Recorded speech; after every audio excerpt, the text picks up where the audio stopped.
For example, recently, na-convict si Congresswoman Franz Castro ng ACT Teachers Party List na nagdadala ng kabataan sa NPA area. Hindi ako yung nagsabi na NPA area yung pinagdadalahan. Yun mismo sa RTC decision nakalagay, dinadala yung kabataan in the middle of the night sa NPA area, endangering their lives. Doon na lang, mag-iisip tayo. Wala naman sigurong ganun kabobo dito sa hearing na to sa Senado. Puro matatalino pinapadala dito.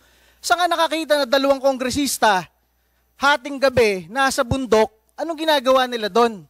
May kasamang bata sa NPA area. Pwede nating i-exaggerate. May freedom of travel, may freedom of speech and everything. Anong ginagawa ng dalawang kongresista? Nagdadala ng bata sa kabundukan na merong NPA in the middle of the night. Kaya nagtaka yung RTC doon, kaya nila kinonvict for endangering the lives of the Filipino youth. National Youth Commission Chairman, bilang isang dating UP Diliman, ROTC Corps Commander, ang aking asawa, doon ko rin nakilala sa UP, ang aking kapatid, doon rin galing sa UP. Ang problema, ang pagkakamali, minsan natotolerate natin. Minsan, pag binabanatan yung mga NPA na napatay na galing UP o PUP, minsan doon sa mga forum natin sa UP, minsan parang lalabas pa, defend UP or something about school spirit. It is not regarding school spirit. It is not regarding the achievements of the university. For example, pag kausap ko sina Raul Manuel sa Kabataan Party List, sinasabi ko, yung mga advocacies nyo sa Kabataan Pilipino, marami dyan, sinusuportahan ko rin. Marami dyan nakakatulong sa bayan. Pero pag may napapatay kayong miyembro na NPA at hindi kayo nagsasalita, dun nawawalan ng significance yung ibang achievements ninyo dahil sa hindi nyo pagkondena, dun nyo natotolerate yung ibang miyembro nyo mag-NPA. We cannot say na ang dami namin nagawa para sa bansa. Ang dami naming advocacy para sa bansa. Pero pag meron tayong mag-aaral, meron tayong miyembro, meron tayong alumni na napapatay bilang terorista, we cannot cover it up na ang dami namin nagawa sa bansa, kaya yan, isolated case. Siguro pag isa kang school na meron kang napatay na NPA na miyembro, baka isolated case isang miyembro. O sabi mo na 3. Pero kung 10, 20, 50, 100 alumnus ninyo o miyembro ng inyong organisasyon ay napatay bilang teroristang NPA, merong something na problema na hindi natin tinututukan doon. Ang masabi ko sa inyo, dito sa 6 na taong ko sa National Youth Commission, nakita natin, nagtulong-tulong ang buong gobyerno mula 89 guerrilla fronts, 7 na lang ngayon. Ibig sabihin, effective yung NTF-ELCAC, yung pagtutulungan ng iba't ibang ahensya ng gobyerno. Ngayon, wala ka nang lalaban ng mga balangay, pulutong ng NPA kasi naubos na talaga sila. Marami ring matatandang NPA, sumuko na. So, saan tumututok ang NPA ngayon? Sa pag-recruit sa mga kabataang Pilipino at sa mga estudyante to replenish their ranks. For example, recently, na-convict si Congresswoman Franz Castro ng ACT Teachers Party List na nagdadala ng kabataan sa NPA area. Hindi ako yung nagsabi na NPA area yung pinagdadalahan. Yun mismo sa RTC decision nakalagay, dinadala yung kabataan in the middle of the night sa NPA area, endangering their lives. Doon na lang, mag-iisip tayo. Wala naman sigurong ganun kabobo dito sa hearing na to sa Senado. Puro matatalino pinapadala dito. Saan nga nakakita na dalawang kongresista, hating gabi, nasa bundok, anong ginagawa nila doon? May kasamang bata sa NPA area. Pwede nating i-exaggerate. May freedom of travel, may freedom of speech and everything. Anong ginagawa ng dalawang kongresista nagdadala ng bata sa kabundukan na merong NPA in the middle of the night. Kaya nagtaka yung RTC doon, kaya nila kinonvict for endangering the lives of the Filipino youth. Pangalawa, yung kina Raul Manuel, pag-usapang NPA na, nahihirapan na rin siya makipagdebate. Kasi hindi niya kinokondena. For example, tong Akbayan, sa 6 na taon, kinokondena ako na Akbayan. Pero hindi namin sila kinokondena. Bakit? Wala naman nanggagaling na NPA sa kanila eh. It is a political stand. Baka kaalyado sila ng previous administrations. They are attacking the appointees of the new administration. Okay lang yon. That is part of the government and the government discussions. Mga policies ng gobyerno. Walang nag-NPA mula doon sa Akbayan eh. Kahit banatan kami ng banatan, kahit pag-resignan kami, okay lang, we understand their stand, their policies, advocacies. Pero yung sa Kabataan Party List, kaya ko sabihin diretso eh, Kabataan Party List eh, meron kayong miyembro na napapatay bilang NPA eh, hindi nyo kinokondena. Kung kinokondena nyo, baka mag-stand kami kasama ninyo sa pagkondena ninyo. Eh, hindi nyo kinokondena eh. Diyan nagsisimula yung vagueness ng red tagging at academic freedom eh. 'Di ba? Pag hindi mo kinokondena, it is bordering to toleration. 'Di ba? For example, sa UP Diliman, magja-jogging kami, makita mo, Viva CPP NPA. Wala naman yata napaparusahan na nag-vandalize doon, Viva CPP NPA. But if you do that vandalism, siguro sa UST o sa isang private university, hahanapin ng university kung sino nag-vandalize nun at anong student organization nun. Pero dito sa atin, sa government institutions, we are not finding kung sino mga naggaganon. Yun yung pinaka-minor ha. Vandalism. What more in recruitment?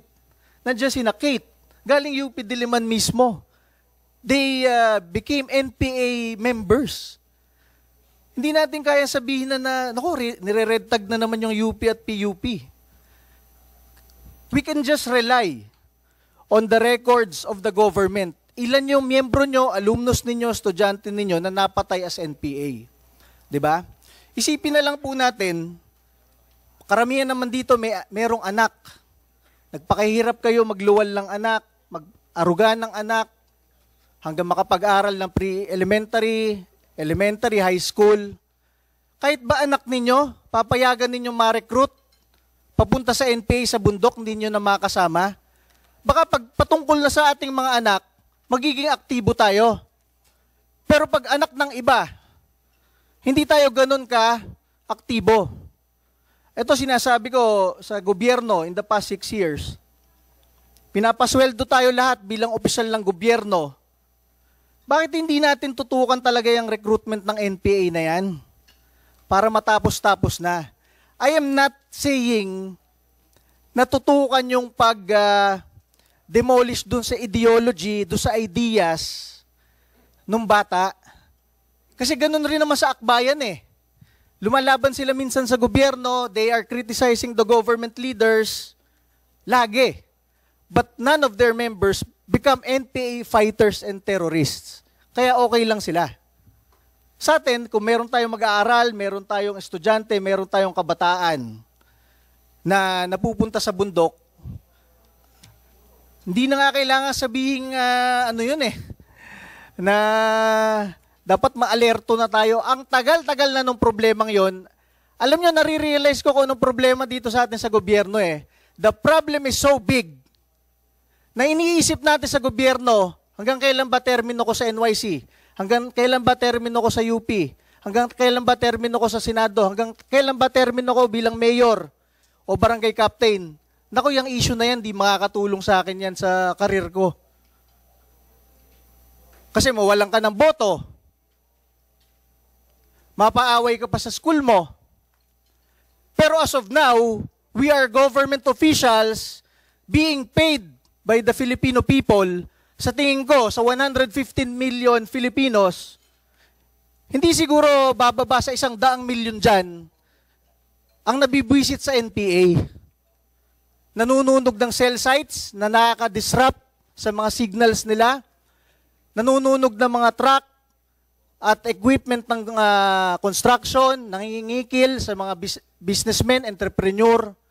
At isipin na lang ninyo, pinapatay nila yung mga pulis, sundalo at kapwa Pilipino. Yung mga pulis at sundalo natin, marami doon mahihirap lang rin na nag-apply at naglilingkod sa ating bansa. Iniisip ko nga dyan gusto ko rin itanong yan ba't pag namamatay yung pulis at sundalo, wala tayong masyadong sinasabi.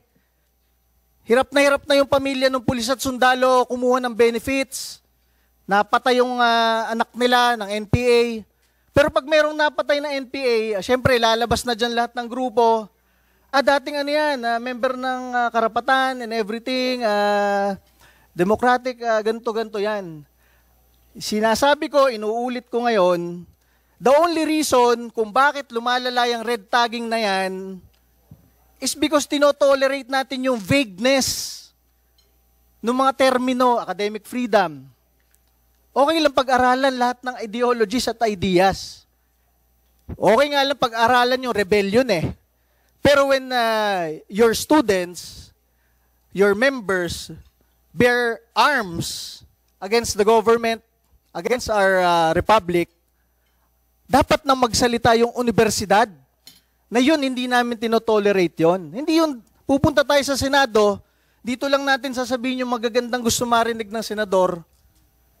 We contribute to the vagueness of the problem. Kung si Raul Manuel, kinokondena niya yung members na napapataya sa NPA, tapos ang usapan. He is not tolerating. If UP and PUP condemn alumni members who become NPA or students who become NPA, tapos ang problema. But as long as we do not speak against this youth recruitment on a regular day, we tolerate on regular days for it to happen. Siyempre dito, pagharap natin sa senador, gusto natin na makaalis na dito, mabigay sa senador kung anong gusto niya marinig. Ganun rin pag budget hearing.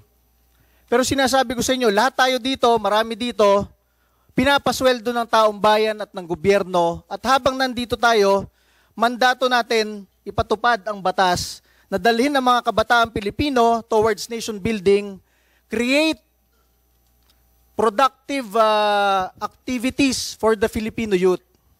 Ito, last na sir. Dito kasi sa sinasabi natin dito, enjoin the Filipino youth to become nationalistic and patriotic. Who will say kung ano yung sense of patriotism? Kasi naging LFS ako sa UP Los Baños Pwede natin sabihin na ang pag-bear ng arms is a very patriotic act. Kaya nga sasali sa Kabataang Makabayan KM Makabayan nga Who will tell those students that those activities are not really nationalistic, patriotic, and contributory to nation building? Magulang? Paaralan? Ako sinasabi ko na ngayon, dapat merong mag-draw the line doon sa mga activities ng mga mag-aaral. Hindi doon sa ideas, kahit doon na lang sa pagkondena. Ang tanong ko, kinokondena ba ng mga paaralan, yung mga alumni na nag-NPA? And lastly, bakit sa lahat ng state colleges and universities, bakit meron tayong D&D accord with UP and PUP? Alam nyo, ito nakaka-contribute dyan Bawal pumasok yung government troops sa UP o sa PUP. Dati nga may naghahasa sa UP Diliman, kailangan pa magpaalam ng PNP bago makapasok. Nandun na yung naghahasa, nandun yung bangkay, malapit sa checkpoint ng UP Diliman. Bakit tayo merong ganong accord? Nagagamit yan, naaabuso yan ng ibang NPA. Pag bumababa sila sa metropolitan area, syempre doon sila tatambay sa area na hindi pwedeng makapasok ang tropa ng gobyerno. How come na meron tayong government-funded institutions na bawal protektahan at isecure ng tropa ng government? Diba? Yun lang po ang sinasabi ko. And yun po, madami ako masabi dyan. Kaya lang For the past 6 years, talagang pagod na ako dito sa issue na ito. At tinuturo na nga ng mga dating rebelde, nagaling rin sila dito sa school natin, ayaw pa natin talagang tutukan kung sino yung nagre-recruit dun mismo sa campuses natin. Yun lang po. I was the chairperson of the Gabriela Youth in UP Mindanao, and also I was the Gabriela Youth. Yes, Your Honor. And also I was the chairperson of the Alyansa ng Aktibong Kabataan sa UP Mindanao, or Anak UP Min. So I joined the New People's Army last May 11, 2014, 2 weeks after my graduation. I became the former Secretary of the Guerrilla Front 55, SRC5, SMRC. So, Kate and I, we have the same story. So, parang, ayoko na po yung paulit-ulit na lang po tayo, because we already know what is really happening sa mga universities, sa mga state universities and colleges when we talk about the CPP, NPA, NDF recruitment.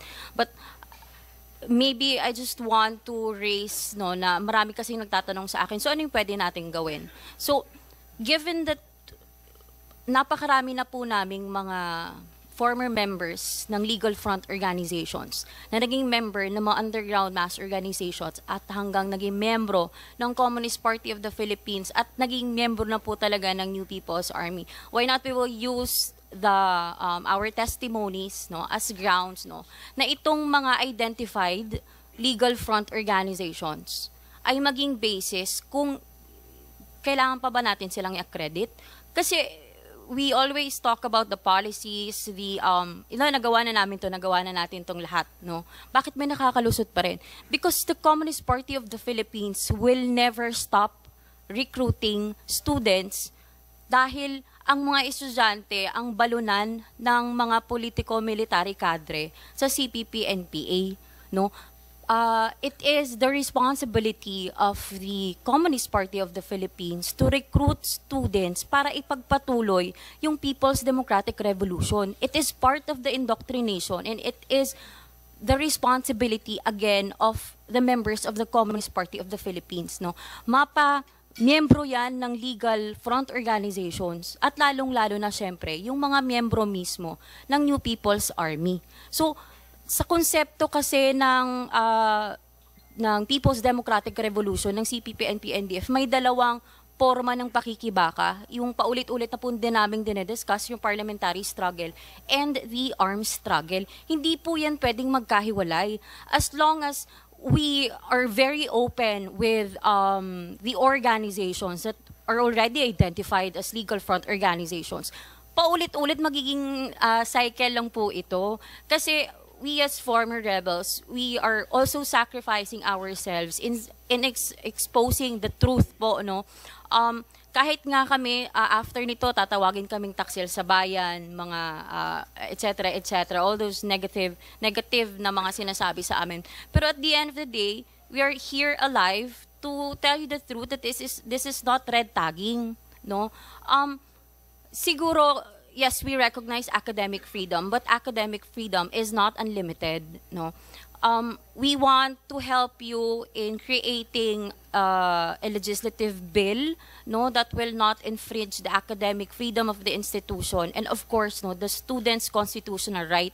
Kasi lahat naman po, parang kung ikaw kasi naging aktivista ka na tapos na-radicalize ka na, kung nasa legal front organization ka, for example Raul Manuel, you have the audacity to really talk about the laws and the provisions sa gobyerno kasi nasa legal front organization ka. But how about those people or those children na nasa loob mismo ng kilusan na hanggang ngayon ay members ng New People's Army? So, kung atin pong talagang, if we will really dig into the mechanisms ng CPP, NP, NDF, ang dalawang forma ng pakikibaka, napakataas pa po yan napakalalim po yan na scientific explanation, Pero kung tayo lang first, of course, paulit-ulit na po kasi kaming nagsasabi ng mga legal front organizations, pero why is it that until now we still recognize the legal front organizations, Anak Bayan, League of Filipino Students, Gabriela Youth, and even us, no, and of course yung ibang mga tao na they are blind about what is really kung sino ba talaga yung mga tao na nasa loob ng Kabataan Party List, na nasa loob ng Gabriela. Kasi patuloy nilang sinasabi na sila yung tumutulong sa mga tao. And later we will discuss to you, no, kasama ko po yung mga members ng indigenous people sa Talaingod, Manobo, and the former secretary of the SRC5 to really share to you what is really happening, no, doon talaga mismo sa kabundukan, na kung saan connected ito sa pagre-recruit, hindi lang doon sa mga kabataan na katutubo, kung hindi nagiging balunan ito para makapag-recruit ng mas marami pang mga kabataang estudyante, especially, no, sa Universidad ng Pilipinas at sa Polytechnic University of the Philippines. So, yun lang po. And of course, no, later we will also parang makonect na lang po namin lahat na at the end of the day po, no, kahit po na si University of the Philippines, si PUP, may mga ganitong palisiya, kung wala po tayong political will to really stop, no, or prevent the recognition of the legal front organizations, wala po tayong magagawa. And alongside with the prevention na hindi marekognisa ang mga identified legal front organizations, we are begging the government to really look into the welfare of the students, no, when it comes to education. Dahil nakasaad naman po sa constitutional right natin na everyone, no, should have a quality and accessible education. Yun lang po at maraming salamat. Thank you, Rian Jane Ramos. And I hope, kahit na sinasabi mo na paulit-ulit na lang, I hope huwag kayong magsawa na kahit na paulit-ulit yung sinasabi ninyo, because for all we know, yung paulit-ulit na pagsasabi ninyo ng katotohanan ay magbubunga pa rin yan na kabutihan in the future. So we need perseverance to win this fight. Alam kong mahirap ito, kahit anong sabihin natin, unless we will be able to amend the Constitution at matanggal yung party list system, hindi talaga mawala yung mga party list ng komunista dyan sa lower house. Hindi talaga matanggal yan dahil it is provided for in the Constitution, yung kanilang participation. So, wala tayong magawa. Pero sige lang, tuloy lang tayo. Hintayin natin na ma-amend natin yung Constitution at pag ma-amend ang Constitution, dapat tanggalin talaga yung party list system na yan dahil ang daming problemang binigayan sa atin. Lalong-lalo na yung mga makakaliwa na party list. Talagang sila talaga ang I don't need to explain. Alam naman ng lahat ng taong bayan yan kung anong papel ng mga tao na yan in the proliferation of the insurgency problem ng ating bansa. Sinahit mo nga kanina si Raul Manuel na ngayon ay congressman. Nandyan ngayon sa lower house, kabataan party list yan siya, under the party list system. And you said during the last hearing na kasama mo yan, nagre-recruit ng mga estudyante sa UP para maging armado. Sino ba sa inyo yung nagsabi na one time kasama, ikaw yung front committee chairman ng anong front yun? Nag-Guerrilla Front 55. Guerrilla Front 55. 55? Yung sinabi ko po last time was that I was the one who facilitated Raul Manuel, and we're very fortunate to and we're very fortunate because nandito po yung nag-receive po at nakakita po talaga personally kay Raul Manuel sa loob po ng NPA unit, and she will discuss her story later po. Yeah, sino? Si Ida Marie Montero, si Ida former secretary po ng SRC5. Siya yung nag-receive doon. Yes. Kay Raul Manuel. Yes, Your Honor. Anong purpose ni Raul Manuel pagpunta doon sa mga kampo ng NPA? As a member of the Communist Party of the Philippines, he was tasked to for the revolutionary integration. Lahat naman po kami, yun yung pinagdaanan namin.